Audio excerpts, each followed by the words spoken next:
김영태의 행복한 교육 세상.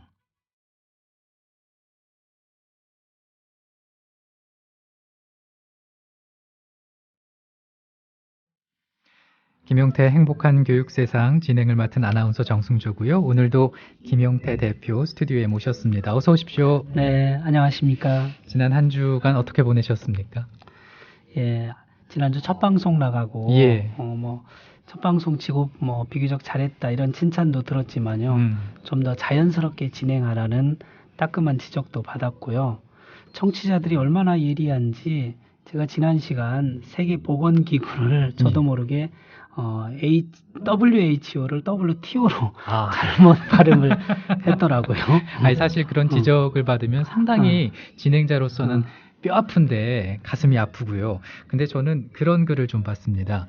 교사와 학부모 조합은 또 청취자에게 많은 도움이 될 것 같은 방송이다라고 말이죠. 앞으로 우리가 나아갈 방향이 또 되지 싶어요. 예, 그래서 우리 말씀드린 것처럼 교육계의 가려운 곳을 시원하게 긁어드리고 또 교육계에 희망을 주는 그런 방송이 되도록 노력하겠습니다. 네, 김영태의 행복한 교육 세상, 잠시 광고 듣고 다시 옵니다. 국민라디오 개국부터 지금까지 쭉 우리 대리운전 1544-941 국민 대리운전, 이번엔 꼭 국민 대리운전을 부르리. 대리 운전은 꼭 국민 대리운전. 공정언론 국민TV와 끝까지 함께하겠습니다. 1544-941 국민 대리운전. 의리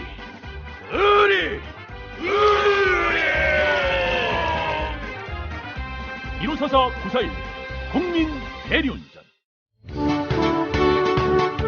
상상해보세요. 매년 납부하는 자동차 보험료로 국민TV를 후원할 수 있다면. 의리의 고대리와 조합원들이 만든 1688-1355 자동차 보험이 국민TV와 지역협의회를 후원합니다. 국민TV가 사람 중심의 정의로운 나라를 만들 때까지 1688-1355 자동차 보험이 대한민국 1등 자동차 보험이 되는 날까지 국민TV 조합원 여러분 1688-1355 자동차 보험을 믿고 지지해주세요. 안녕하십니까, MB입니다. MB만 반띵 정신 있는 게 아니다. 대단히 감사합니다. 김영태의 행복한 교육 세상, 그럼 첫 번째 코너로 한번 들어가 보겠습니다. 한 주간의 주요 교육 뉴스 훑어보는 시간이죠. 교육 뉴스 토파 보기. 자, 먼저 첫 번째로 지난주에 저희가 국제중으로 유명한 영훈학원 이사들이 1, 2심 소송에서 모두 패소했다는 사필 규정의 소식을 전해드리지 않았습니까? 예. 네, 대표적인 사학 비리 중에 하나인데 그 상지대 김문기 총장 결국 해임이 됐군요. 예, 그러니까 초중고의 대표적인 비리 사학이 영훈이라면 또 지금 대학의 그 비리 사학이 또 상지대인데, 예. 그 말씀하신 대로 아시아경제나 한겨레 등 아주 많은 언론이 보도를 하고 있습니다. 그 사학비리 전력자로서 총장에 복귀해서 사학 분규를 촉발한 김문기 씨, 연세도 많아요. 83세인데 예. 상지대 재단이 이분에 대해서 지난 9일 열린 이사회에서 총장 해임안을 가결했다고 합니다. 근데 교육부가 해임을 요구한 지 넉 달 만이라면서요? 네. 예.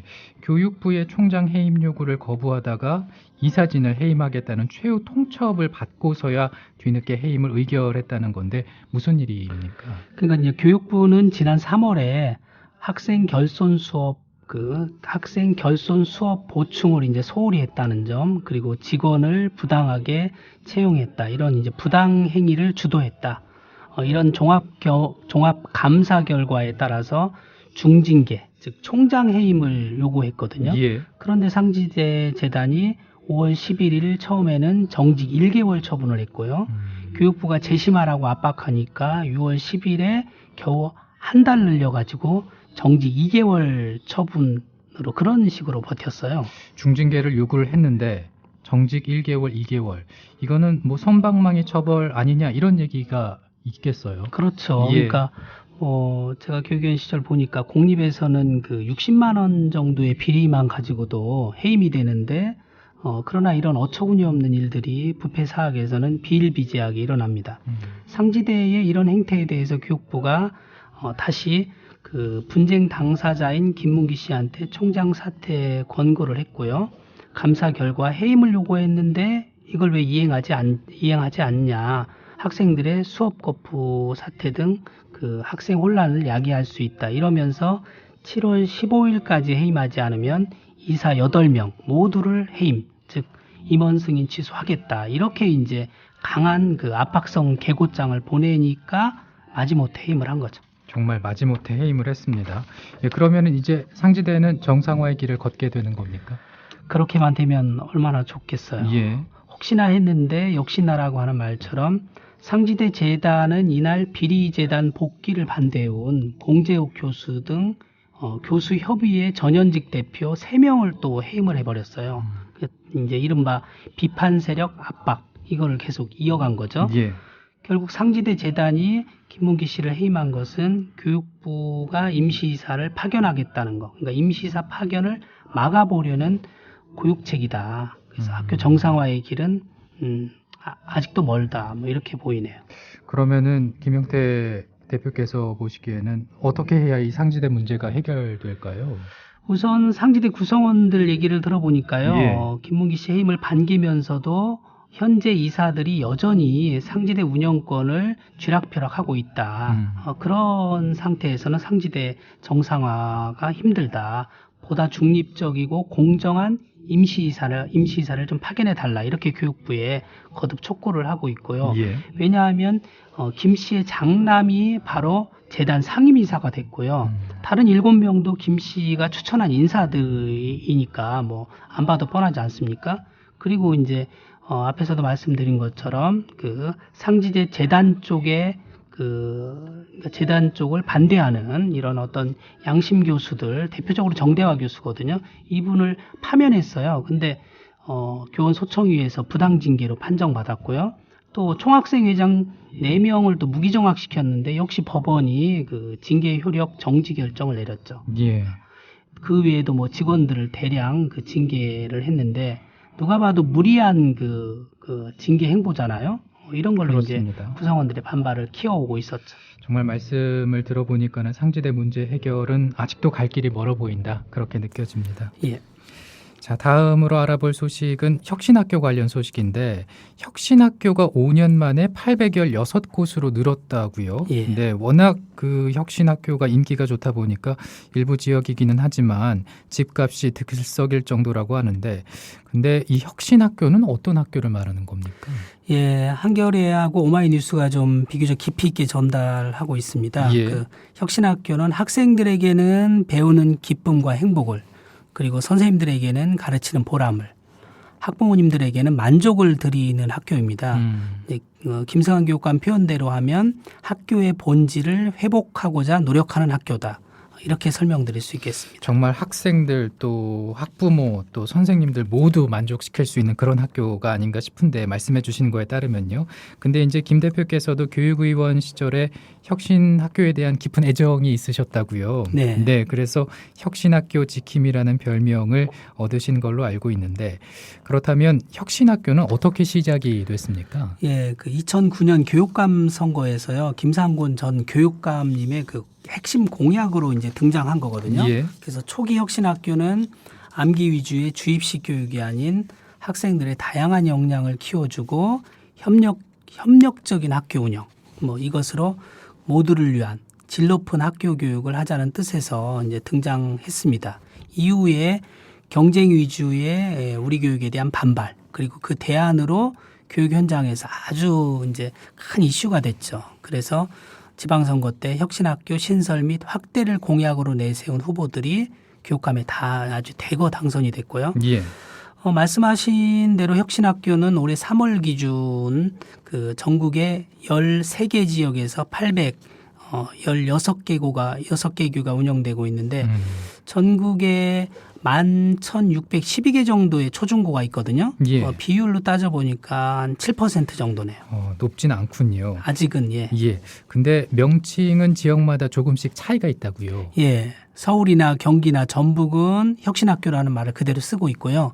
전남은 무지개학교, 광주는 빛고울 혁신학교, 강원도 같은 경우는 행복 더하기 학교 이런 이름을 쓰고 있습니다. 예. 이름은 달라도 이제 그러나 추구하는 내용이나 방향은 같다고 보면 좋겠습니다. 그렇군요.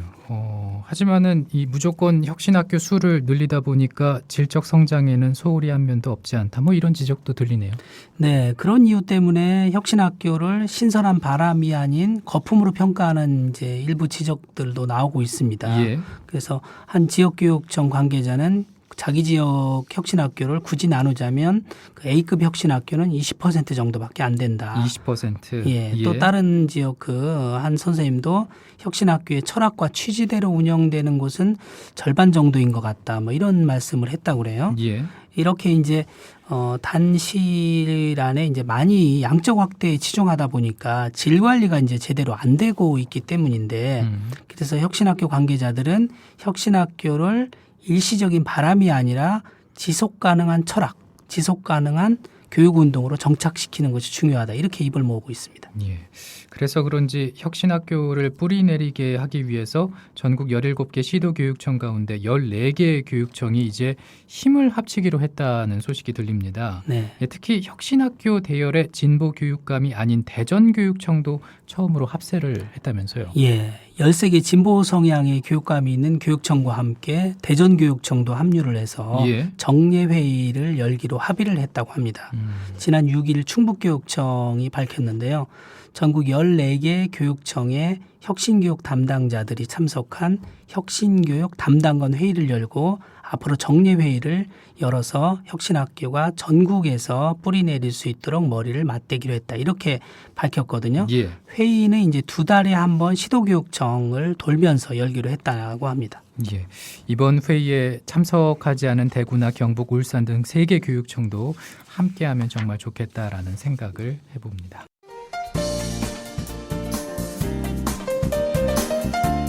지금 여러분께서는 김영태의 행복한 교육 세상을 듣고 계십니다.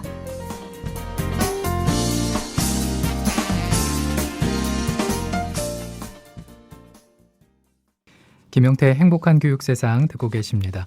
이번에는 교육 뉴스에 대해서 보다 깊게 그리고 깊이 있게 들여다보는 시간입니다. 오늘의 밑줄 쫙 별표 3개 시간인데요. 어떤 뉴스 깊이 있게 한번 들여다볼까요? 예, 헤럴드 경제 등이 보도한 우리 아이 과외는 포기 못해. 자녀 사교육에 저당 잡힌 노라는 기사를 중심으로 한번 이야기해 보겠습니다. 예, 우리나라 부모님들은 자녀가 있어서 기쁘다고 생각을 하시면서도 왠지 경제적으로는 출산과 그 양육에 심한 부담을 느끼시지 않을까 생각을 하는데 정말 그런 걸로 나타났다면서요. 예, 우리나라 부모들에게 자녀는 삶의 기쁨이지만 그러나 현실적으로 경제적 부담일 수밖에 없습니다. 예. 하지만 아무리 경제적으로 궁핍해도 아이 교육만큼은 절대로 포기하지 않는 것이 이제 우리나라의 엄마 아빠들 아니겠습니까? 그렇죠. 오죽하면 이제 미국 오바마 대통령도 틈만 나면 한국의 교육열을 칭찬하겠어요. 예. 정말 그 사교육비 문제를 얘기를 하지 않을 수가 없는데 최대 30조 원에 육박하는 이 사교육비 문제다 이런 지적이 나오고 있는데 이거 사실로 봐도 되는 겁니까? 네. 지난해 한국 사교육비 총액은 총 18조 2천억 원이었습니다. 예. 그러나 비공식적으로는 최대 30조 원에 이른다는 이야기까지 나오고 있습니다. 그리고 통계청 자료를 보니까요. 우리나라 가구 소득은 늘었는데 전월세 등 집값 상승과 그리고 과도한 교육비 등으로 실제 중산층 삶의 질은 오히려 뒷걸음치고 있다.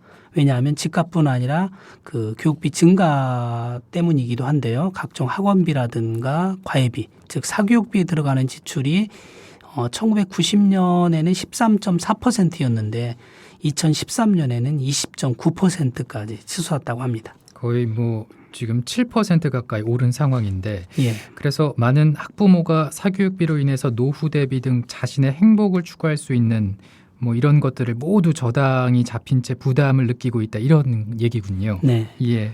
보건사연구원 김미숙 연구위원은 한국은 특이하게 자녀에 대한 그 굉장한 투자를 많이 한다. 사교육비 현황으로 봐도 알 수 있는 것처럼 자녀를 잘 키우는데 상당히 높은 가치를 두는 문화가 있다. 이렇게 이야기하면서 예. 출산율을 높이려면 자녀 양육에 뒤따르는 부모의 경제적인 부담을 좀 줄여주고 활동 제한을 완화해주는 정책을 강화할 필요가 있다. 이런 제안을 했어요. 예.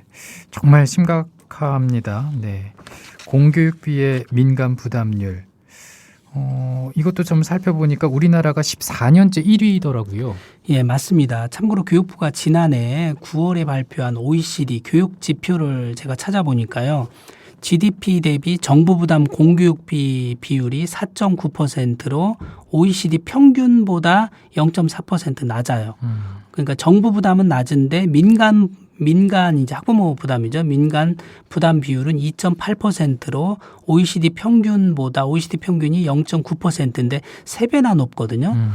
이제 교육 통계 지수로만 보면 우리나라는 교육열은 세계 최고인데 우리 정부의 교육 여건이나 교육재정 투자는 낙제다 이렇게 말씀드릴 수밖에 없고요. 예. 다시 말해서 우리나라 국민들은 높은 교육열과 함께 엄청난 부담을 떠안고 교육에 아낌없이 투자하는 동안 상대적으로 우리나라 정부는 교육에 대한 투자를 너무 소홀히 하고 있다. 이렇게밖에 말씀드릴 수 없습니다. 정말로 이제라도 우리나라 정부에서도 교육재정 확충에 더 적극적으로 나서야 때가 아닌가 싶어요. 네, 우리나라는 분명 OECD 가입국입니다. 예. OECD 가입국 중에 교육재정을 6% 이상 부담하지 않는 나라가 거의 없거든요. 여든 야든 진보든 보수든 모두 그 OECD 평균은 가자고 말합니다. 말은 그렇게 하면서 실제로 OECD 평균 이상의 교육재정을 확대하자. 그렇게 하자고 말하는 거에는 또 인색하거든요. 예, 예. 적어도 OECD 평균 이상 교육재정을 확대해야 뭐 교육 환경 개선도 하고 무상교육 등 보편적인 교육복지도 실현할 수 있지 않겠습니까? 그렇죠. 그래서 이런 보편적인 교육복지는 진보냐 어떤 보수냐의 문제가 아니라 교육 선진국으로 진입하느냐 못하느냐 그런 아주 문제라고 생각을 합니다. 예. 그리고 보건사회연구원이 보건복지 이슈 앤 포커스를 통해 발표한 자료를 보니까 그 자녀가치 국제비교 보고서라는 게 있네요. 네. 네, 전 세계 8개국 국민과 한국인이 생각하는 자녀 가치를 비교한 결과를 공개했군요. 네, 이번에 이것이 예. 공개됐는데요. 예, 예. 결과를 보니까 2012년 미국하고 스웨덴, 중국, 영국, 일본, 독일, 대만, 프랑스 또 그리고 이제 우리나라 이렇게 국민의 18,063명이 참가한 국제사회조사 프로그램. 이 조사 결과를 분석해서 각국 국민이 자녀를 어떻게 생각하는지 살펴봤다고 보건사회연구원이 설명하고 있습니다. 어떻게 나왔습니까? 이 조사 결과를 보니까요. 앞에서 언급한 것처럼 우리나라 부모들은 자녀가 있어서 기쁘다고 생각하면서도 경제적으로는 출산과 양육에 대한 심한 부담을 느끼고 있는 것으로 나타났습니다. 아, 그렇군요. 그 한국인의 그 조사 결과를 보니까는 이제 뭐 부정적인 항목도 꽤 높은 점수로 나타났네요. 예, 그렇습니다. 조사 결과 한국인은 부정적 항목인 자녀가 부모의 자유를 제한한다 항목에서 가장 높은 2.84점을 얻었고요. 예. 자녀는 부모에게 경제적 부담이다. 이 항목에서는 프랑스, 대만 다음에 세 번째로 점수가 높았고요. 그리고 자녀는 부모의 경제활동 기회를 제한한다. 이 항목에서는 독일에 이어 두 번째로 높은 점수를 기록했습니다. 근데 좀 이상한 게 자녀가 기쁨을 주는 존재라면서 정작 우리나라 출산율은 높지가 않아요. 이건 어떻게 좀 이해를 하면 될까요? 자녀가 기쁨이라면서 아이는 안 낳죠. 예.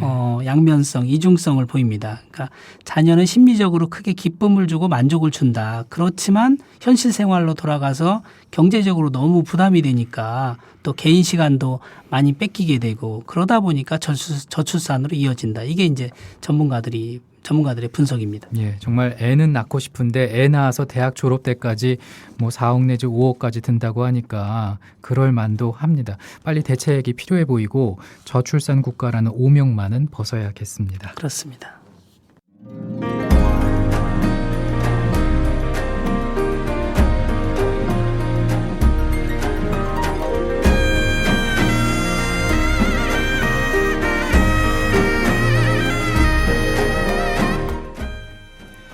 김영태의 행복한 교육세상 함께하고 계십니다.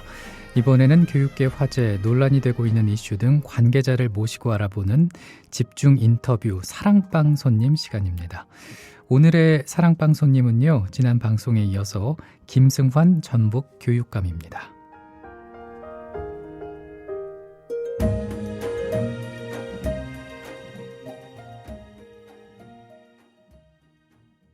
그래요. 교감님, 지난 시간에는 네. 교육계의 뜨거운 감자인 무상보육, 즉 네. 누리과정에 대해서 솔직하고 소신 있게 말씀해 주셨습니다. 네. 지난 시간 인터뷰 내용을 제가 나름대로 요약 정리해서 국민 TV 뉴스 뭐 이런 데 또 SNS에 좀 올렸더니 아주 큰 반응이 있었어요. 네, 저도 읽었습니다.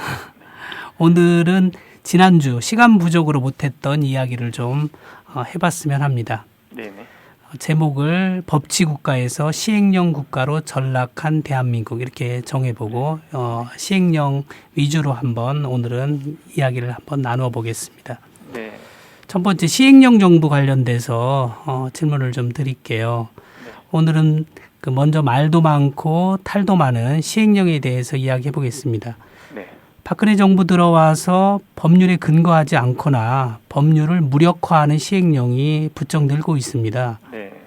세월호 특별법을 무력화하는 시행령도 그렇고요. 네. 또 지난 시간 우리가 깊이 있게 짚어봤던 무상보육, 즉 누리과정 재정 부담을 교육청에 전가한 영유아 보육법 시행령도 그렇고, 교육감님 이 밖에도 또 어떤 시행령이 있죠?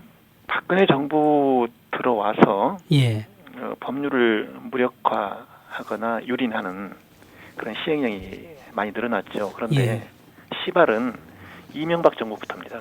예, 그때도 굉장히 많은 시행령을 가지고 그렇죠.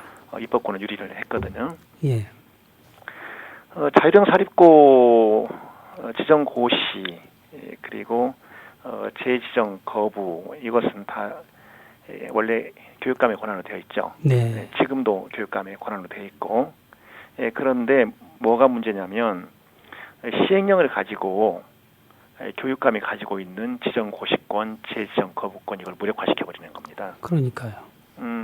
작년까지는 평가를 해서 70점 이상이면 재지정할 수 있도록 이렇게 해놨거든요. 네, 근데 금년에는 60점 이상으로 10점을 내려버렸습니다. 예, 그래서 제가 그 평가 기준을 하나하나 살펴본 결과 느낀 것은 이 점수를 가지고는 탈락할 수가 없다. 예, 그냥 통과시키라는 거다. 이렇게 예. 생각했거든요. 그래서 네, 이 밖에도 지금 교원 평가 있죠. 네네, 네, 그것도 잘 아시겠지만 초중등 교육법에 교원 평가 근거 조항을 만들려고 했었죠. 예, 몇 년 걸렸습니다. 그런데 끝까지 국회가 안 해줬거든요.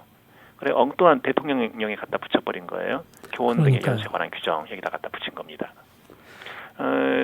지금도 해결되지 않고 있는 학교폭력 가해 학생의 학교폭력 사실을 학생부에 기재해서 대입 전형 자료 또는 취업 전형 자료 내도록 강제하는 것 이것은 시행령도 아니고요. 그러니까. 장관 훈령입니다. 예, 예, 이런 식으로 한두 가지가 아닙니다. 심지어 내부형 교장 공모제 그러니까. 있잖아요. 예, 예, 교장 공모제가 개방형, 초빙형, 내부형 이 세 개고 내부형은 교장 자격증이 없어도 지원할 수 있도록 되어 있죠.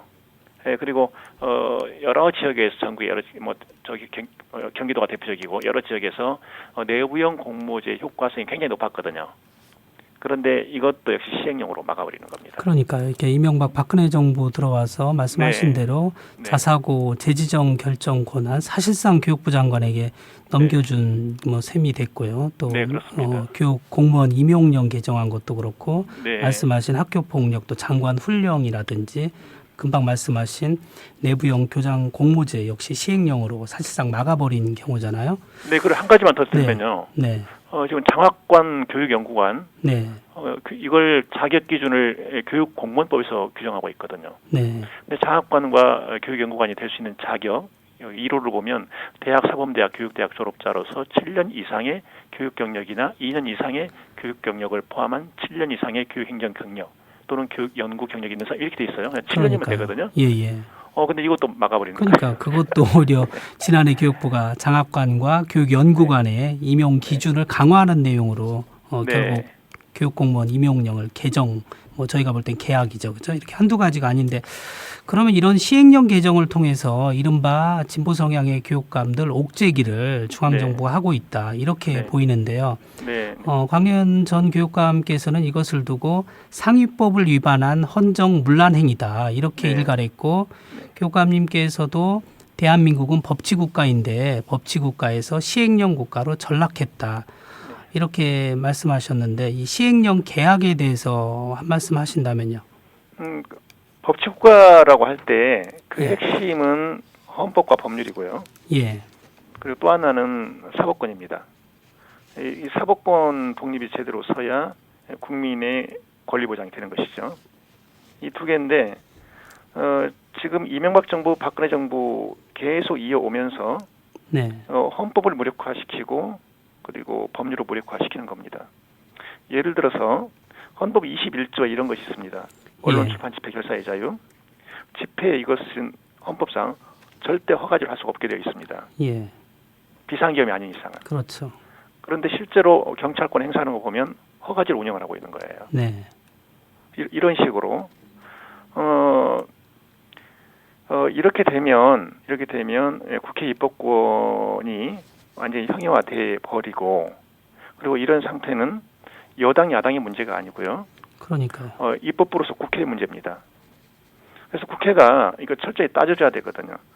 지금 대통령이 거부권을 행사한 개정국회법 이 조항이 없다 하더라도 현재 가지고 있는 규정만 가지고도 현재 가지고 있는 국회의 권한만 가지고도 얼마든지 견제를 할 수가 있습니다. 지난 시간 그거 한번 얘기해 주셨죠, 그죠? 네, 그래서 뭐 헌재까지 제소해라 이렇게 하셨는데. 네, 얼마든지 할 수 있습니다. 그러니까 일부에서는 이제 그렇기 때문에 대통령이 대통령의 권력을 이용해서 법률의 근거가 없는 시행령 등 이렇게 기타 대통령령을 발하면 이거 탄핵 사유 아니냐 뭐 이런 지적도 있던데 왜냐하면 이런 경우 이제 법률 위에 대통령령을 세우고 법 위에 대통령을 세우기 때문이다. 뭐 헌법학자 출신으로서 어떻게 생각하시나요? 지금 우리나라 규범 체계가요. 규범 위계 질서가 헌법, 법률, 시행령, 시행규칙 이렇게 내려갑니다. 예. 근데 헌법학자 출신으로서 제가 볼 때는 맨 위에 지금 대통령령이 있는 거예요. 그러니까요. 대통령이 있고 그 아래 헌법이 있고 그 아래 법률이 있고 지금 이렇게 돼 있는 거죠. 예. 이것은 결국 그 헌법 파괴 행위거든요. 그러니까요. 네, 헌법 파괴 행위고 헌법 65조에서 규정하고 있는 탄핵 사유 아시잖아요. 네네. 직무 집행에 있어서 헌법이나 법률을 위반한 때입니다.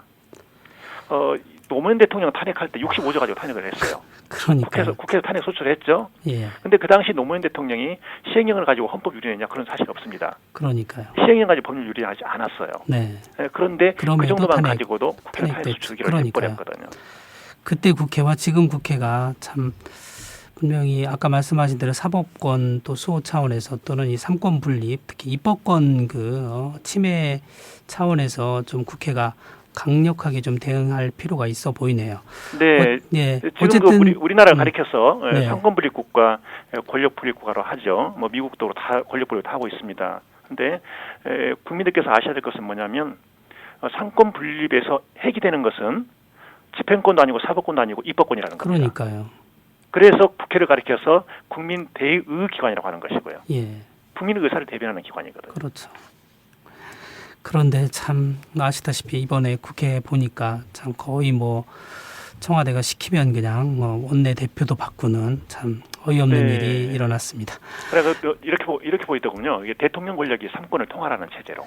그러니까요. 네. 심각합니다. 다시 교육 문제로 돌아와서 그러면 교육감님 그 중앙정부가 이렇게 진보 성향의 교육감들을 이렇게 옥죄기하는 시행령을 통해서 이러는 진짜 이유는 뭘까요? 왜냐하면 그 박 대통령께서 지난 8일에 뭐라고 말씀하셨냐면 노동, 금융, 공공, 교육 이 4대 개혁은 미래 세대를 위해서 한시도 미룰 수 없는 시급한 과제들이다. 네. 저는 여기에 교육이 들어갔단 말이에요. 그죠? 교육 개혁이 정말 미래 세대를 위해서 정말 중요하다 이렇게 대통령께서 직접 말씀하셨는데 네. 교육개혁을 강조하면서 정말 교육개혁에 어떻게 보면 교육개혁에 매진하고 계시는 우리 진보 성향의 교육감들의 손발을 묶고 또 한편으로 교육 자체를 훼손하려 하고 이거 어떻게 이해해야 될까요? 교육자치 이대로 못 봐주겠다 그 뜻인 것 같아요. 네. 네, 교육자치 물론 이제 진보 성향 교육감들도 마찬가지고 지금 시도지사가 있고 시도 교육감들이 있는데 시도지사는 다루기가 별로 어렵지 않은 것 같아요. 예. 권력이 볼 때 네. 다루기 까다로운 게 시도 교육감들. 네. 이제 그 중에서 일부 네. 진보 성향의 네. 그런 교육감이 아닌가 이렇게 보는 것 같고요. 네. 교육 개혁을 이야기하는데 2012년 대선 공약으로 내놓았던 교육 공약은 분명히 그때는 개혁이었습니다. 그러니까요. 네, 예를 들어서 우리 학급당 학생 수 이것을 OECD 권고 수준으로 맞추겠다. 네. 이거야말로 교육 개혁인 그럼요. 거죠. 가장 지름길이죠. 네, 그런데 그건 이제 다 없애버린 거예요. 네. 없애버리고 우리가 선진국에 이렇게 교실 수업 들어가 참관해 보면 항상 느낄 수 있는 게 선생님 혼자 들어가 있는 그런 교실이 없지 않습니까? 네. 다 이렇게 두 분씩 들어가 있고요. 그렇죠. 저는 한번 미국의 어느 교실에 가서 물어봤습니다. 서 계시는 선생님한테 두 분 다 정규 교사입니까? 이렇게 물어봤더니 네. 두 사람 다 정규입니다. 이렇게 말을 하는 거예요. 네. 그러니까 학생 수가 줄어들면 그것을 교육 여건을 개선하는 쪽으로 활용을 해야 되는데 네. 오히려 학생 수가 줄었으니까 교육 예산을 빼야 되겠다. 이런 식으로 나온다는 거죠. 그리고 OECD 권고 수준 그것은 공약하더니 그 이후로 완전히 사라져 버렸고요. 그러면서도 여전히 개혁이라는 말을 쓰는데 좀 솔직하면 좋겠어요. 그냥 개혁을 하겠다. 그러니까요. 네, 아니 교육개혁을 말씀하시면서 교육개혁이 아까 말씀드린 것처럼 매진하고 있는 진보 성향의 교육감들이 그렇게 교육개혁에 매진하고 있으면 어떻게 해서든지 도움을 주려고 해야 되는데 네. 교육개혁을 말하면서 교육개혁하고 있는 분들의 손발을 묶고 있으니까 참 답답합니다. 네. 다음 주제로 넘어가겠습니다. 네. 이번에 이제 교육감 협의회와 관련된 이야기를 좀 드리겠습니다. 지난해 세월호 참사 영향도 있고 또 무상급식과 혁신학교 등 이른바 진보교육, 혁신교육에 대한 목마름으로 지난해 6.4 지방선거에서 여도 아니고 야도 아니고 교육만큼은 바꿔달라 이런 간절한 소원으로 우리 국민들이 소위 진보 성향의 교육감을 13명이나 당선시켰습니다. 네. 벌써 직선 2기 취임 1주년이 됐죠. 네. 그런데 이제 국민 입장에서 보면 기대가 커서 실망이 큰지도 모르겠지만 기대한 것보다는 체감하는 긍정적인 변화가 좀 적다 이런 반응이 있어요. 네. 교육감님 이에 대해서 어떻게 말씀해 주시겠습니까? 네. 13명 당선은 대단한 일이죠. 예. 그리고 국민들이 각 지역에서 13명을 당선시킬 때는 그 당선시킨 동인이 있을 겁니다. 분명히. 예. 작년 4.16 세월호 참사 그걸 보면서 국민들이 이 생각을 많이 했던 것 같아요. 이 국가가 정부가 네. 권력자들이 성장하는 어린 아이들에게 너무 잔인하다. 예. 이대로는 안 되겠다. 그러면 어차피 권력자에게 기대할 수 없다면 각 지역에 있는 교육감에게라도 한번 기대를 해봐야 되겠다. 그러니까요. 네. 그런데 그 교육감은 여당이냐 야당이냐 공천제가 없으니까 네. 그나마 이제 유권자들이 투표해서 자유롭거든요. 네. 자유롭게 표를 던진 겁니다. 그래서 그 후보자들의 그동안의 교육계에서 활동 성향 이런 것들을 보고 판단한 결과 13명이 당선됐다고 생각합니다. 네. 그만큼 기대도 많았죠. 네. 그런데 그것이 동시에 우리 교육감들에게는 위기가 될 수가 있는 겁니다. 네. 기대를 충족시키지 못하면요. 그런데 이 기대만큼 충족시키지 못하고 있는 건 사실이고요. 그리고 또 하나는 지역마다 조금씩 편차가 있습니다. 그렇죠. 어느 지역은 그래도 일정 정도 만족할 만한 수준에 이른 지역이 있는가 하면 그렇지 못한 지역도 있고 이렇게 네. 편차가 있거든요. 네. 있는데 저는 그 지난 6월 30일 네. 국회의원회관에서 열린 진보 교육감 취임 1주년 평가 여기에서 제가 발제를 했거든요. 그래서 제가 이런 말을 했습니다. 혁신학교 말고는 진보 교육에 가시적인 성과가 나타나지 않는다는 지적에 대해서 극우 보수 정권 아래 지방교육 자치가 훼손당해 왔다. 이런 변명 가지고 충분하지 않다. 그러니까요. 혁신학교 성과를 전국적인 변화로 이어가려면 입시체제의 변화와 함께 중고등학교 교육에 대해 좀 더 깊은 반성이 필요하다 이렇게 말을 했습니다. 그러니까 일기 진보교육감 시대에도 사실상 중앙정부랑 관계가 좋았던 것은 아니잖아요, 그죠? 아니었습니다. 그럼에도 불구하고 숫자가 6명이었는데도 불구하고 정말 혁혁한 어떻게 성과라고 할까 큰 일을 해낸 셈인데 네. 지금 물론 이제 1년밖에 안 돼서 평가하기에 조금 빠르긴 하지만 어쨌든 이기 진보 교육이 좀 더 차별화된 의제를 만들지 못하고 있는 거 아니냐. 네. 다시 말하면 진보 교육에 대한 그 필요성에 대한 공감을 이어가는데 어려움을 겪고 있다. 이런 지적이 있고요. 네. 다시 말씀드리면 일기 진보 교육감 시대에는 비록 제가 말씀드린 것처럼 진보 성향의 교육감이 6명밖에 안 됐지만 그럼에도 무상급식이라든지 혁신학교, 학생인권조례 이런 이제 혁신 그 과제들이 혁신 정책들이 일종의 브랜드 효과를 낳아서 사회 전반을 경쟁 대 협력, 선별적 복지 대 보편적 복지와 같은 담론 구도를 만들어냈다. 네. 그런데 이기 진보교육감 시대에는 숫자가 더 많음에도 불구하고 네. 일기에 비해서 비길 만한 뭔 뚜렷한 의제가 보이지 않는 것 같다. 이런 지적에 네. 대해 지적이 있는데 네. 이에 대해서는요. 네, 그 지적도 네. 상당 정도 좀 맞는 지적이라고 보고 있고요. 예, 이제 전북을 예로 들어서 말씀드리겠습니다. 네, 지금 2기 들어서서 전북이 의제로 설정하고 있는 것은 학교 자치 확대입니다. 네, 현재 학교 자치 조례를 준비하고 있고요. 예, 그리고 1기 때 우리가 일정 정도 성공했던 그 혁신학교, 네, 그리고 이 혁신학교를 통한 학교 혁신, 네, 이것은 끝까지 가져가야 되는 정책입니다. 그렇죠. 그래서 전라북도에서는 2기 들어와서 지금 몇 개 시군에 혁신교육 특구를 지정을 해놨습니다. 네, 그래서 그 지역에서는 혁신학교 벨트가 자연스럽게 이루어질 수 있도록 하고 지자체, 지역사회 협력을 유기적으로 끌어들이도록 한다는 것이고요.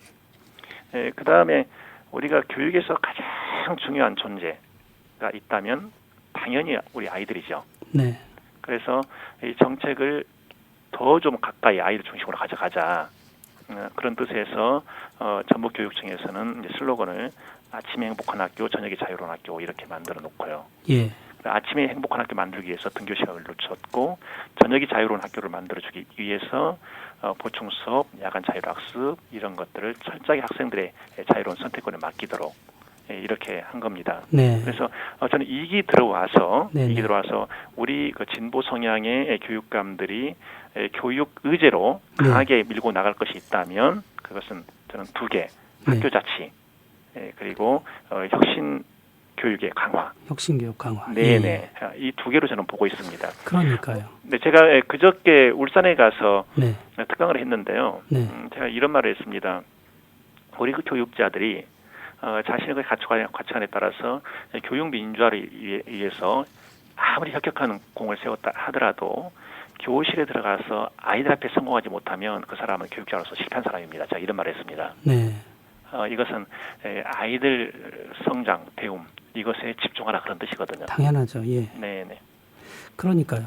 이렇게 뭐 나름대로 전북이나 몇몇 지역에서는 뭐 선도적인 역할을 하는데 이게 이제 1기 때만큼 이제 전국적으로나 아니면 뭐 진보교육감 또는 아니면 뭐 교육감들 사이에서 조금 소통이나 협력이 좀 부족한 것 같은데 그건 조금 이따 한 번 더 네. 말씀드리고요. 어쨌든 네.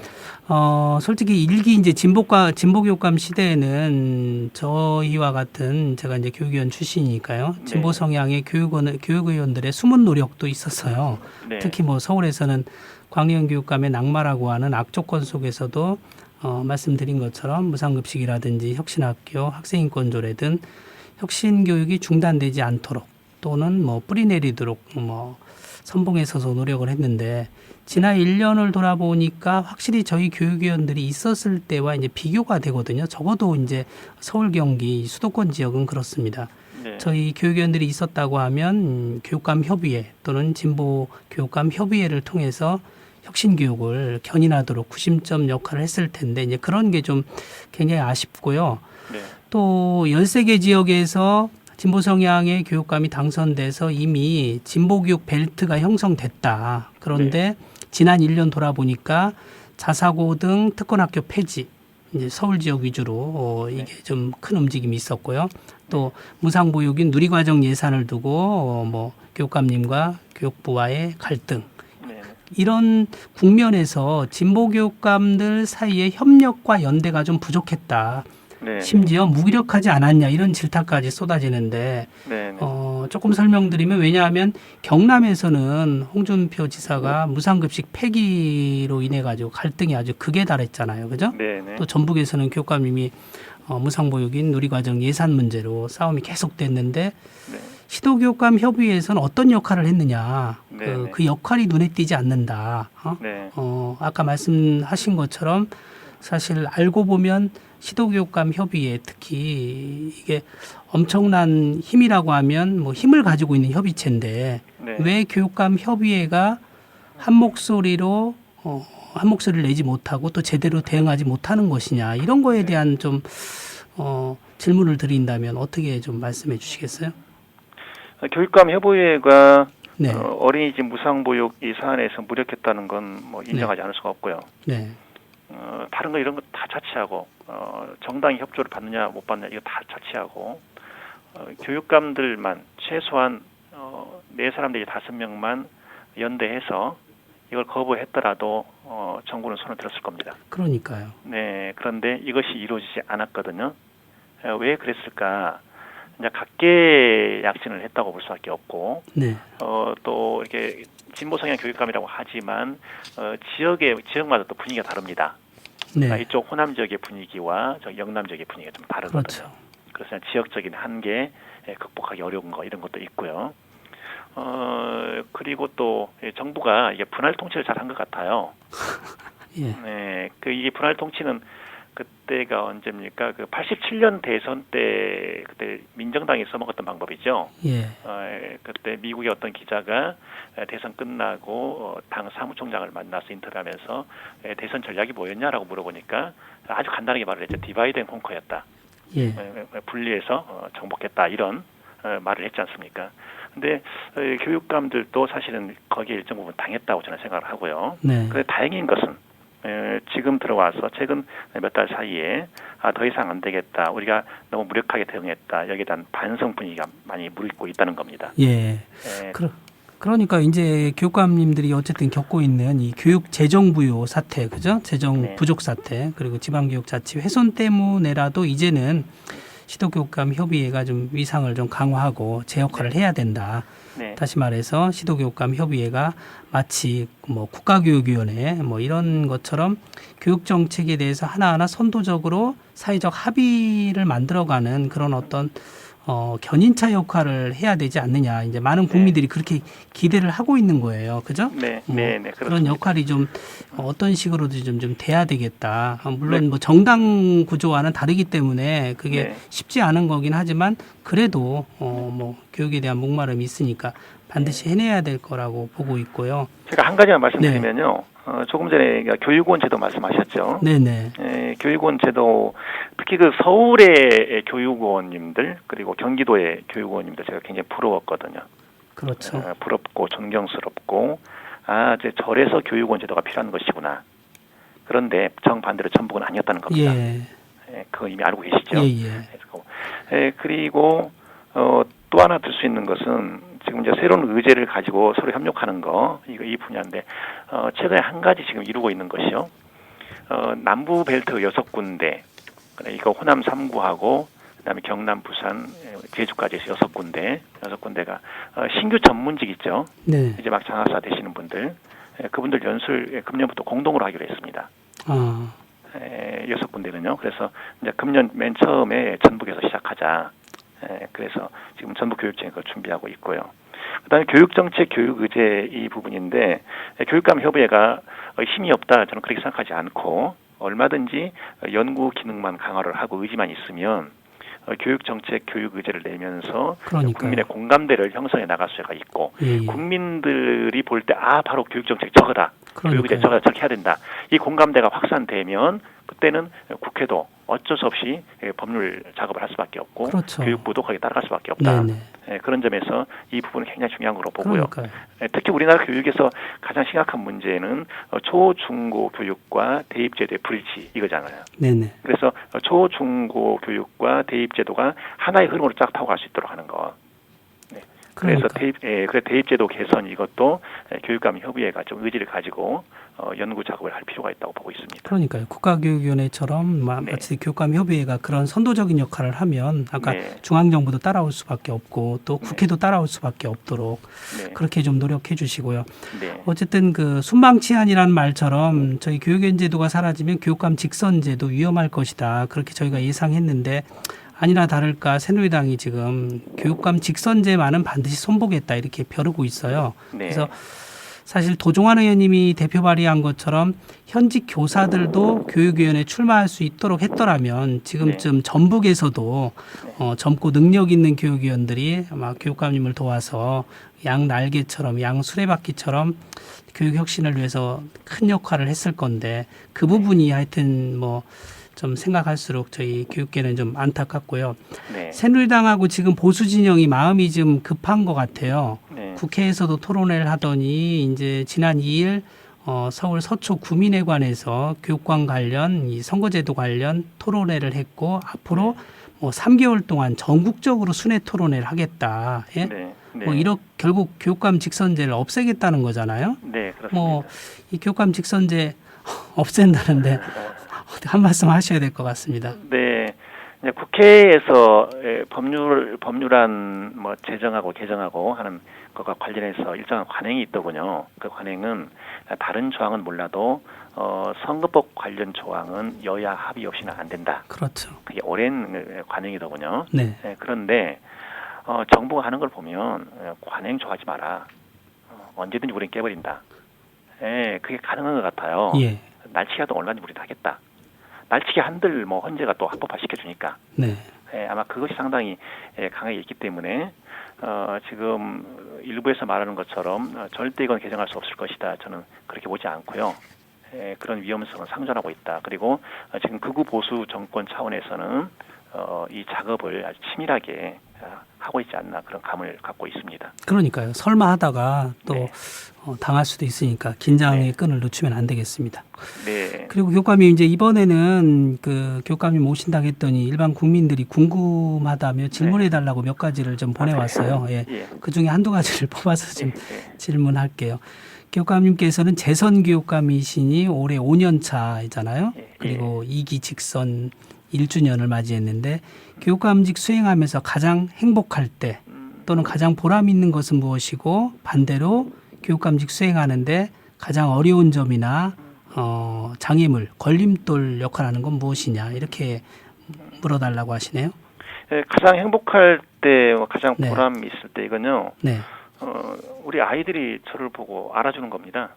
학생들이 지나가다가 우리 초등학생들이 저를 딱 보면서 김성환이다 이렇게. 그때가 가장 행복하고요. 그리고 아이들이 가끔 저에게 위로를 해줘요. 제가 1기 때 참 그 경찰, 검찰 출입을 많이 했지 않습니까? 장관 한 사람이 무려 7차례 검찰 고발을 했기 때문에. 그러니까요. 했는데 그때 그 아이들이 저에게 힘을 줘요 실제로. 교육감이 힘내세요. 주로 초등학생들이거든요. 그리고 교육감직 수행하는데 가장 어려운 것은요. 가장 어려운 것은 한 두 가지로 들 수 있는데 교육감이 인사권을 갖고 있죠. 그런데 어떤 자리는 비는데 그 자리에 맞는 사람이 안 보일 때. 그 반대로 해석하면 어떤 자리가 비어 있는데 바로 사람이 보일 때 그분이 굉장히 고마워요 저는요. 오히려. 그렇죠. 근데 사람이 안 보일 때 그때가 힘든 거예요. 그렇죠. 힘들고. 또 하나는 제가 정말 사리사욕 챙기지 않고 열심히 한다고 하는데 이렇게 우리 지역에서 보면 자꾸 이렇게 다른 말을 만들어내고 허위 사실, 왜곡 사실 이렇게 만들어내서 계속 폄하하고 이런 것들. 이것이 참 장애물도 되고 걸림돌도 되고 안타깝게 또 마음고생도 많으시고 그러니까 전북 지역이 많은 분들이 전북 지역 하면 호남이니까 광주나 전남하고 분위기가 비슷할 거라고 하시는데 전혀 그렇지 않다는 걸 뭐 저는 잘 아는데 참 그 황무지 같은 어려운 환경 속에서 올곧게 잘 교육감직을 수행하고 계십니다. 늘 뜨겁게 지지하고 존경합니다. 네, 감사합니다. 그리고 이제 한 가지만 더 질문 드리면요. 이제 얼숲, 즉 네. 페이스북에 이제 소소한 이야기를 올려주시거나 일일이 친히 댓글을 달아줘서 사람들로부터 인간적인 교육감, 따뜻한 교육감이다 이런 평을 듣고 계시거든요. 예. 그 가족의 이야기 올리는 거에 대해서 사모님 등 가족들 반응은 어때요? 제 아내는 전혀 모릅니다. 저기를 얼숲이 전혀 모르고 SNS를 아이들도. 전혀 못 하셔요? 저기는 하긴 하는데요. 네. 그 페이스북에는 아예 관심이 없고, 그 페이스북 관심 없고, 그다음에 저 트위터 이것도 관심 없고요. 그냥 인터넷 서핑을 아주 좀 수가 높습니다. 잘합니다. 네, 그래도 다른 분들이 보고 사모님께 그런 글을 교육감님이 올렸더라 이렇게 얘기하시지 않을까요? 아니 이렇게 이제 교육감 부인이라고 하면 네. 사람들이 사람들 많이 만날 거다 이렇게 판단하잖아요. 예. 근데 제 아내는 거의 사람들 안 만나고요. 그리고 공식적인 행사장에 아예 나오지도 않고. 그리고 제가 전에 그 교수 시절에는 어디 뭐 시장 갈 때 항상 같이 다녔는데 지금은 저대로 절대 같이 못 다니게 합니다. 그래서 시장 갈 때도 제가 시장 앞까지 딱 차로 발에다 놓고 그리고 이제 물건 사가지고 올 때까지 저는 차 속에 기다리고 있어야 됩니다. 아이고. 네. 아예 그냥 밖으로 나오지도 못하게 합니다. 그것도 나름대로 또 고초시죠 선출직들에 그죠? 예. 그리고 엄청 바쁘실 텐데 도대체 어느 시간에 이렇게 일일이 댓글을 다느냐 이게 진짜 교육감님이 다는 댓글 맞냐 이런 얘기도 있어요. 저기 제가 이제 그 포스팅하는 거 전부 제가 100% 하고. 그러니까요. 그다음에 댓글 다는 거 다 100% 합니다. 누가 안 시키고요. 그리고 이제 그 표현 방법이 특별한 게 있을 겁니다. 거의 아마 그 흐름이 맞아 떨어질 거고. 그리고 제가 이제 대학 교수 시절에는 계속 논문을 썼지 않습니까? 네. 논문 칼럼 썼는데 그것이 완전히 잘린 거예요. 더 이상 그 일을 못 하거든요. 근데 거기에서 오는 상실감이 굉장히 큽니다. 그래서 그 대안으로 이렇게 페이스북에다가 짤막한 글도 올리고 댓글도 쓰고 이렇게 하는 것이죠. 언제 그 일을 다 하냐? 저는 사실 그 호흡하듯이 합니다. 이걸 그냥 부담스럽게 생각하지 않고요. 그래도 아마 선출직 중에 이렇게 일일이 댓글 달아주시는 분은 교육감님이 아마 그 교육감님 외에는 지금 대한민국에 없는 것 같습니다. 그런가? 이렇게 그래서 교육감님 혹시 알정부남이라고 아세요? 이것을 저기 뭐 박노현 교육감이 붙여놨어요. 예, 알고 보면 정말 부드러운 사람이 부드러운 남자 이게 알정부남이라고. 예. 곽정 교육감님이 아주 그 교육감님에 대해서 쭉 평가를 하신 글을 보니까 실제로 김승환은 번덕이는 유머로 언제나 좌중을 유쾌하게 만들고 학부모들 앞에서 애송시의 낭독을 즐기며 소탈하기 그지없는 자세로 아랫사람들을 대하는 다정다감한 성품의 소유자다. 정말 교육감님을 조금만 가까이서 보면 굉장히 다정다감한 성품의 소유자신데 어느 순간 보면 정말 놀라울 만큼 용기를 발휘해서 아주 강성으로 변신할 때가 있거든요. 그래서 이 부드러움과 강함 그리고 따뜻함과 올곧음의 양면성을 다 지닌 걸로 지금 보이는데요. 어떤 게 교육감님의 본 모습인가요? 원래 그렇습니까? 양쪽 다죠. 양쪽 다고. 그러니까 교육감 수행 이전에도 이러셨어요? 아니면 교육감 수행하다 보니까 그렇게 됐나요? 그 대학 교수 시절에 제자들이 가장 많이 썼던 표현이요. 김승환 교수는 좋고 무섭다. 좋고 무섭다. 좋고 무섭다. 그리고 지금도 대학 시절 제자들은 저를 만나면 선생님, 교수님 이렇게 부르지 교육감이 이렇게 안 부릅니다. 자기들로서는 여전히 교수라고 보는 것이고. 좋고 무섭다. 이 말에 다 함축이 돼 있네요. 저는 오늘 교육감님께 뭐 많이들 그 별명을 붙여드리고 있지만 작은 거인, 부드러운 직선, 따뜻한 카리스마 이런 별명을 붙여드리고 싶습니다. 네, 고맙습니다. 감사하고요. 오늘도 시간이 부족하네요. 그런가요? 지금까지 김승환 교육감님과 대화를 나눠봤습니다. 교육감님 고맙습니다.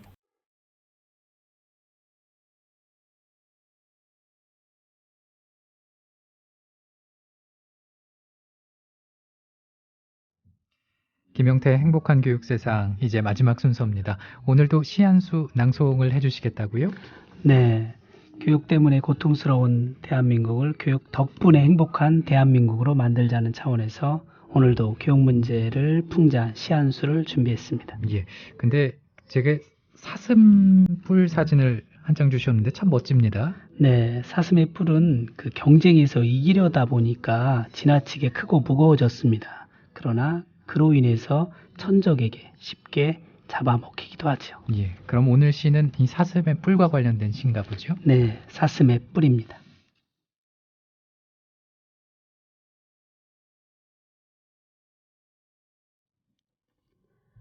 사슴의 뿔.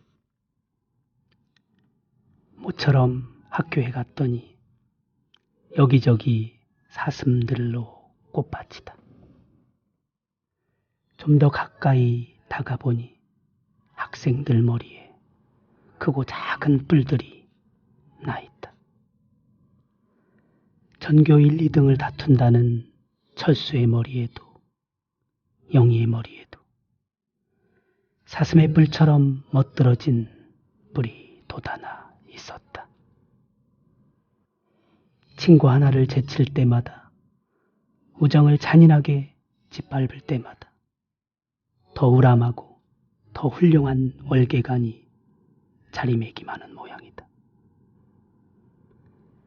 경쟁에서 이긴 승리자일수록 더욱 빛나는 면류관 모양의 뿔. 공부 외에는 아무것도 할 줄 모르는 가분수들은 과연 알고 있을까? 가장 크고 가장 멋진 왕관뿔을 가진 사슴이, 그러나 그 빛나는 뿔 때문에 천적에게 가장 먼저 잡아먹힌다는 사실을. 영광스러운 그 뿔이 자신의 생명뿐만 아니라 남의 영혼까지 좀먹는다는 사실을.